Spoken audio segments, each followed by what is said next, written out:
The Capstone project is worth a total of 50% of the total marks for this module. Let's look at the entire module grading approach. The entire course is broken into two distinct areas.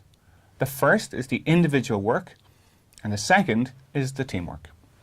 The individual work is the work you've been doing on a weekly basis. You've been completing labs, you've been doing worksheets, and you've been answering theory-based questions. The practical labs are worth 40% of the total module grade and are assessed by the local class instructors. The theory questions are worth 10% of the module, and these are also assessed by the local class instructors, but with a little bit of help from us. This means that the individual work is worth 50% of your module grade, and the teamwork component, which is the Capstone project, is worth the remaining 50% of the grade. For the team component, you can choose your own team partner. If you can't find a partner, we will attempt to match you with someone else. So let's break the Capstone project marking scheme down. Okay? So we have 50% of the marks for the project will be awarded for the features included in the application. 20% will be allocated for the presentation, and 10% go towards your documentation. Now a further 10% go for the quality of the project, and the final 10% go towards extra credit. And this is where you get to bid for more marks by including something extra in your project. When developing the application, you must include a distinct set of features. Now these are worth 50% of the Capstone project mark. The assessors will review your source code submission, and they'll look at your demonstration and look for these features in the application. If you don't demonstrate these features, you will lose the marks for them. So make sure you have a clear plan for presenting and demonstrating each of these features.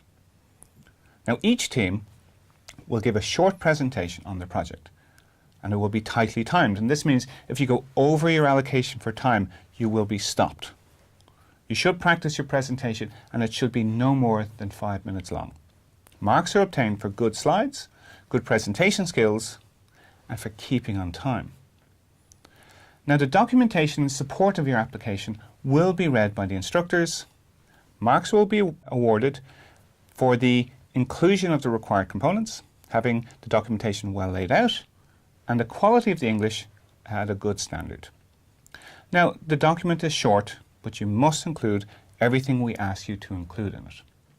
For the 10% quality mark, the assessor will review a number of different things. For example, the application should work without any errors, and the code should be commented and neatly broken down so it would be easy to maintain in the future. The user interface should be appropriate and easy to use.